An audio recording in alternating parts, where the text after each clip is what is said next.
Շնորհակալություն, սիրելի հայրենակիցներ, սա լավ առիթ է խոսելու Հայաստանի անկախ սահմանադրական մարմնի իրական անկախության մասին։ Մարմին, որ պարտավոր է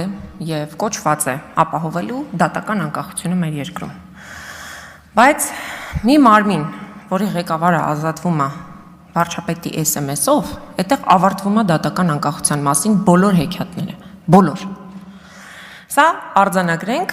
որպեսզի մեր թեկնածուները հասկանան, թե իրենք ինչ մարմին են պատրաստվում գնալ, քաղաքականացված լինելու ինչպիսի չափաբաժնով պիտի աշխատեն և ամենակարևորը, ինչ սկզբունքներով պիտի աշխատեն, որովհետև Հայաստանում քաղաքական ընդդիմախոսները դատապարտվում և պատժվում են առաջնահերթ, իսկ մնացածը կամ չեն պատժվում, կամ երկրորդական, երրորդական։ Ես ուզում եմ ընթերցել մասնագիտական, փորձագիտական համակարգության կողմից մշակված մի տեղեկանքի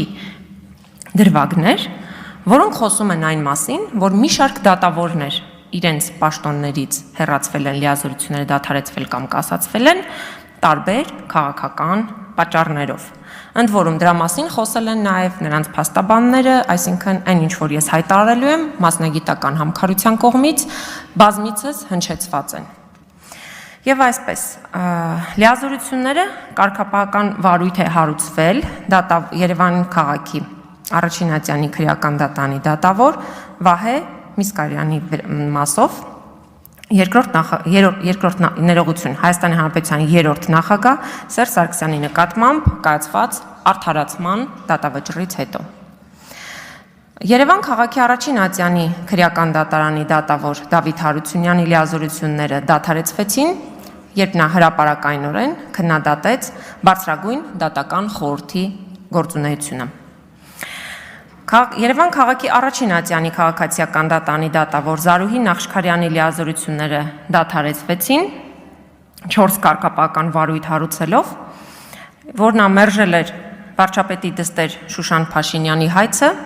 և համարձակվել էր հրապարակայնորեն քննադատել բարձրագույն դատական խորհրդի գործունեությունը։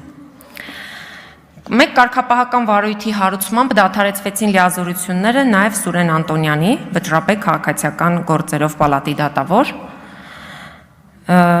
նաև լիազորությունները դադարեցվել են Վճռաբեկ քաղաքացիական գործերով պալատի մյուս դատավոր Տիգրան Պետրոսյանի և Արտակ Բարսեղյանի լիազորությունները։ Վերաքննիչ քաղաքացիական դատարանի դատավոր Աստղիկ Խառատյանի լիազորությունները դադարեցվեցին։ Երևան քաղաքի առաջին ատյանի քաղաքացիական դատանի դատավոր Աննա Փիլոսյանի կարգապահական 2 վարույթի հարուցմամբ լիազորությունները դադարեցվեցին։ Իդեպ նա իրավապաշտպան Ռուբեն Մելիքյանի կինն է։ Դատավոր Արթուր Ստեփանյանը, որը առաջին ատյանի Երևան քաղաքի քաղաքացիական դատանի դատավոր է, դատավորների միության փոխնախագահ, նրա լիազորություններն են կասեցվել նույնատիպ հիմքերով։ Եթե շարունակեմ Բորիս Բախշյան, Դավիթ Գրիգորյան, Երևանի առաջին ատյանի դատավոր, որը երկրորդ նախագահ Ռոբերտ Քոչարյանի նկատմամբ խափանման միջոցը փոխել էր երաշխավորությամբ, նրա նկատմամբ ևս իրականացվեցին պատժամիջոցներ,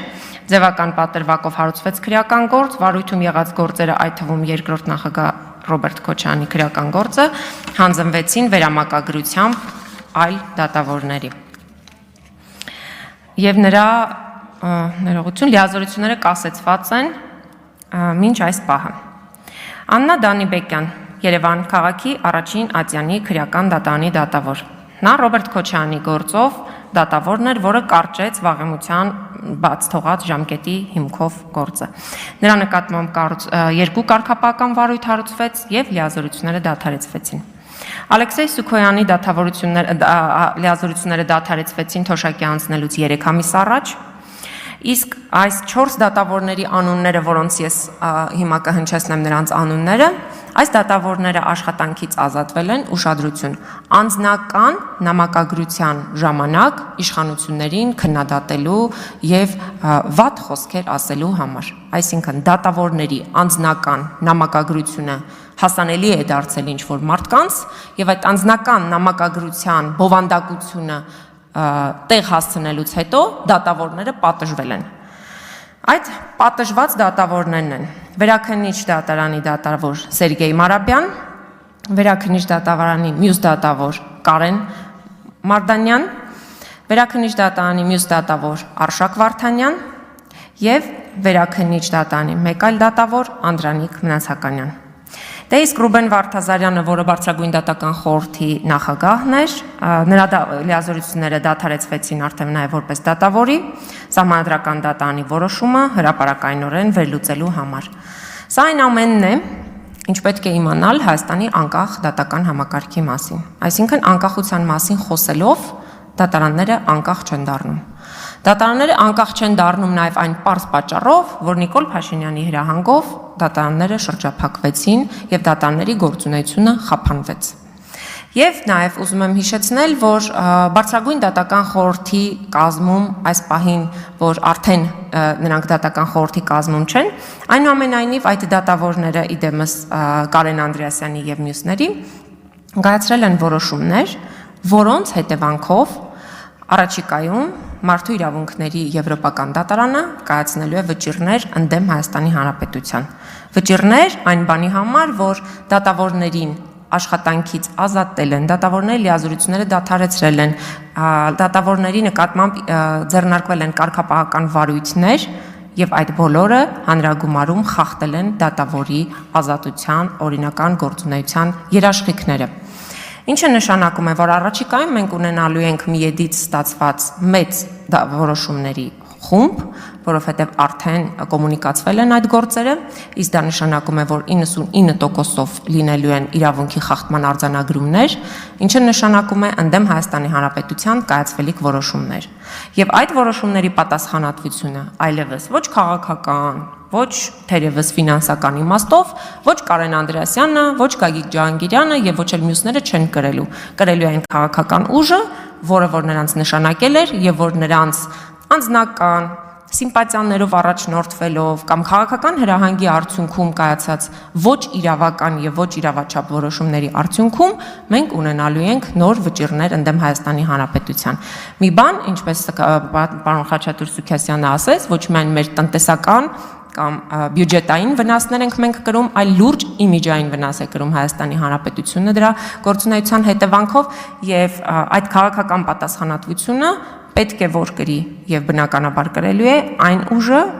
քաղաքացիական պայմանագիրը, ով նշանակեց այդ դատավորներին Բարձրագույն դատական խորհրդում։ Մարդիկ, ովքեր գնացել էին ապահովելու դատարանների անկախությունը, ապահովելու դատական անկախության երաշխավորված անկախությունը